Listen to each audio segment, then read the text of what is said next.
Nesse trabalho, falaremos sobre a afasia de Wernicke, também conhecida como afasia fluente, sensorial ou receptiva.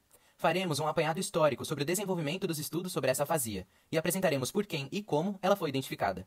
Também abordaremos sobre os seus sintomas e, por meio da apresentação de um vídeo, os demonstraremos na prática, expondo relatos dos próprios pacientes acometidos por essa afasia e, por fim, seus possíveis tratamentos. Karl Wernicke foi um médico anatomista, psiquiatra e neuropatologista alemão, nascido em 1848 e falecido em 1905, com 57 anos. Concentrou seus esforços no entendimento das afasias, classificando-as de acordo com as áreas do cérebro que seriam responsáveis pelos distúrbios apresentados. Mas Wernicke foi contra as opiniões vigentes da época, dentre elas a do também alemão Emil Kraepelin, que defendia a classificação das doenças mentais em 3 categorias, enquanto Wernicke entendia que este número era muito maior. Por acreditar em outras ideias, Wernicke elaborou um sistema cerebral que abrangeu a maior parte das doenças mentais até então conhecidas. Wernicke filiava o quadro clínico à estrutura cerebral e dividiu as esferas da personalidade em 2 tipos, a autopsique e a alopsique. Um processo mórbido qualquer, lesional, orgânico, dinâmico, funcional, poderia envolver essa esfera chamada alopsíquica, dando um colorido particular ao quadro clínico, com alucinações, com conceitos delirantes, entre outros. Ou poderia atingir a esfera autopsíquica, que interferiria com a noção de si próprio, com a orientação quanto a si mesmo, quanto ao próprio corpo. Essas 2 esferas de Wernicke explicavam até então os processos clínicos de toda a patologia mental. Entretanto, o seu discípulo Karl Kleinsch, psiquiatra alemão, ao dar continuidade aos estudos dos quadros clínicos, verificou que os pacientes formavam um grupo completamente heterogêneo, onde não era possível aplicar um conceito único. Foi nesse momento que Kleinsch verificou que os 2 grupos, alopsique e autopsique, deveriam ser desmembrados quanto à concepção de filiação dos quadros clínicos aos sistemas cerebrais. A partir desse ponto, Kleinsch dedicou-se à reformulação dessa estrutura, mas foi nessa divisão mais complexa que se deu o início de uma integração entre 2 maneiras distintas da abordagem da mente humana, a psicológica e a neurológica, ou localizacionista, conciliando a complexidade do cérebro humano, seu funcionamento com as ações e resultados da elaboração mental ao qual ele é instigado. Foi nesse esforço, inclusive, que Wernicke descobriu e aperfeiçoou o diagnóstico e a localização das afasias, sendo responsável pela maior profundidade nesse tipo de doença. Porém, foi também Kleinsch quem sistematizou e ampliou o conhecimento da psiquiatria nesse setor. Em 1874, Wernicke identificou que lesões na superfície superior do lobo temporal, entre o córtex auditivo e o giro angular, também interrompiam a fala normal. Essa região é atualmente denominada área de Wernicke, como apontada na imagem. Dado o ponto de partida, Wernicke e outros especialistas se debruçaram no assunto, mapeando as áreas de processamento da linguagem no cérebro e levantando hipóteses. Além da contribuição para a afasia de Wernicke, o neurologista também contribuiu para o que chamou de afasia sensorial, que também acomete a área de Wernicke. Alguns anos após o trabalho de Broca, Wernicke localizou a área de armazenamento da imagem sonora na primeira circunvolução temporal do hemisfério esquerdo, que seus sucessores batizaram como área de Wernicke. Notou-se que, quando comprometida, os sujeitos teriam dificuldades para compreender a linguagem verbal, já que haveria uma interrupção das fibras nervosas das conexões, bloqueando a chegada das informações às áreas associativas.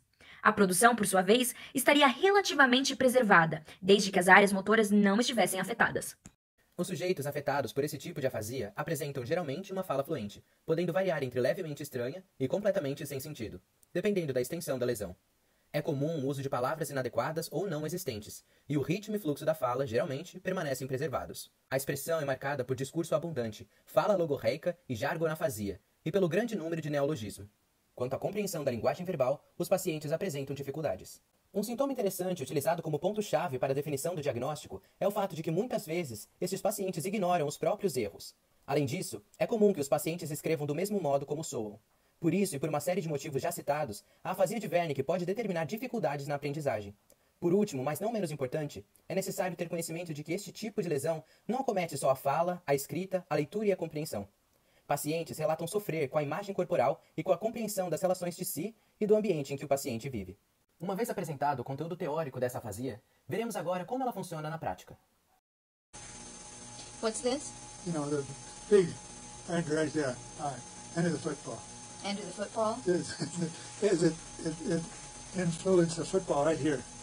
The cause that it comes in, see? Aqui são alguns relatos de indivíduos acometidos com a afasia de Wernicke. Esses relatos foram encontrados em um artigo. Um indivíduo de 70 anos do sexo masculino relata que apresentava dificuldades na evocação de nomes, o que não o impedia, por exemplo, de comparecer a sessões de fonoaudiologia ou de sair de casa para as mais diversas atividades do dia a dia, sem acompanhante e com boa desenvoltura. Apesar disso, ao referir-se às suas dificuldades, ele considerou que sua vida agora estava reduzida aos seus comprometimentos linguísticos. A gente pode observar isso no momento em que ele fala, abre aspas, minha vida é o seguinte, eu tenho esse problema, não falo direito, fecha aspas. Outro relato é de um indivíduo de 59 anos, do sexo feminino. Ela é vendedora de produtos de beleza e, ao relatar suas dificuldades para gerenciar o processo, que ia do recebimento dos pedidos até a entrega dos produtos, ela oscilava entre os seguintes comentários. Abre aspas. Eu agora faço tudo, fecha aspas. Abre aspas. O AVC acabou com a minha vida, com o que eu mais gostava de fazer, fecha aspas. Em outro momento bastante emocionada, ela relata as dificuldades de relacionamento com a filha de 22 anos, ao dizer que praticamente não falava mais com ela. Diz que a filha não fazia esforço nenhum para lidar com as suas dificuldades linguísticas e cognitivas apresentadas por ela, afirmando, abre aspas, ela pensa que eu sou assim porque eu quero, fecha aspas. Em diferentes momentos, ela manifestava angústia, com frequentes crises de choro e de manifestações como abre aspas.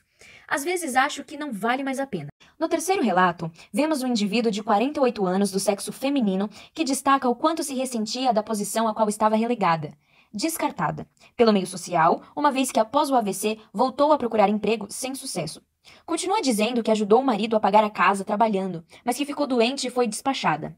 O quarto e último relato que trouxemos se refere a um indivíduo de 30 anos do sexo masculino. Ao ser questionado sobre o seu dia a dia, ele transfere para a mãe o papel de saber sobre ele.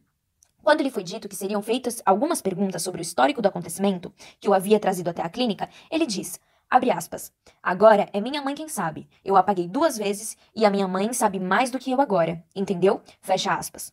Ele então pactua com a mãe que, por sua vez, o tempo todo sempre solicita, bem intencionada, e acreditando que dessa forma o ajudava, reassegura para ele que realmente agora quem sabe é ela. Uma vez que deixava muito pouco espaço para iniciativas pessoais dele, bem como para o desempenho de atividades cotidianas, impedindo que ele saísse de casa sozinho ou que procurasse enfrentar qualquer compromisso e responsabilidade próprias de um homem adulto de 30 anos de idade. Fontanese e Schmidt, em 2015, realizaram um estudo sobre intervenções terapêuticas em casos de afasias, onde 26 artigos de referência foram analisados. Com isso, os pesquisadores classificaram os resultados dos artigos em 3 categorias relacionadas à sua temática. Tratamentos diversos, que correspondem à terapia ocupacional, terapia fonoaudiológica, psicoterapias, tratamento com estimulação elétrica transcraniana repetitiva e tratamentos com fármacos.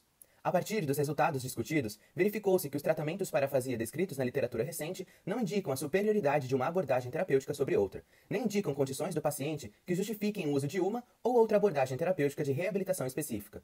Eles ainda ressaltaram a necessidade de condução de replicações sistemáticas dos estudos mais relevantes, com amostras maiores, para que, com isso, compreendam melhor as relações e benefícios que esses tratamentos têm sugerido. Um outro estudo, realizado mais recentemente em 2019 por Altman, Silveira e Palharim, constatou que os métodos de tratamento tradicionais mais utilizados são terapia de recuperação de palavras, terapia melódica e terapia conversacional. A terapia de recuperação tem como objetivo a reabilitação da linguagem dos pacientes, através de contextos linguísticos enriquecidos, com o intuito de reorganizar os processos normais envolvidos na recuperação da palavra pretendida. A terapia melódica, por sua vez, consiste em desenvolver a fluência verbal e prosódica com estímulos musicais. Já a terapia conversacional baseia-se na troca que se estabelece entre 2 interlocutores com papéis diferentes, e nela são importantes quer os aspectos verbais, quer os aspectos não verbais.